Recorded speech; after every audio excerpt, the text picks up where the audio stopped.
involves asking control questions with the intent of establishing whether the subject actually remembers what he or she is telling, or revisiting, as the hypnosis manual says, or whether he or she is inventing the events. The questions that Malanga asks at this point are the following.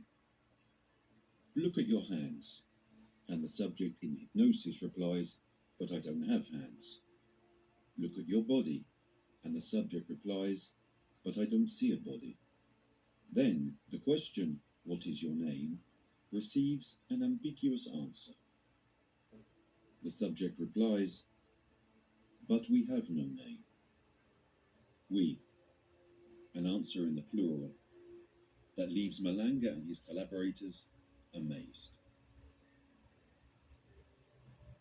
Incredulous of what they heard, and after 30 seconds of long silence, this voice starts talking again. I know his name. What I see below is my container. I live in it. I came there to have the experience.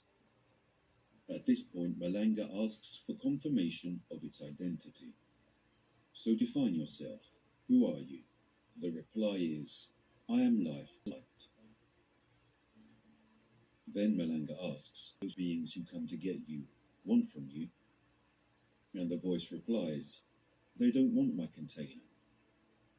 They want me, because I am life, and they don't want to die.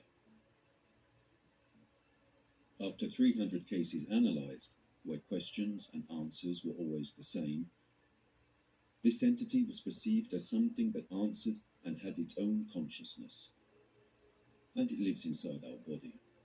Therefore, Malanga and his collaborators gave it a Nature's own is never made with any artificial flavors or preservatives. After 300 cases analyzed, where questions and answers were always the same, this entity was perceived as something that answered and had its own consciousness, and it lives inside our body. Therefore, Malanga and his collaborators gave it a conventional name, the soul. After understanding this truth, it was important for Professor Malanga to understand what man was like from deep within.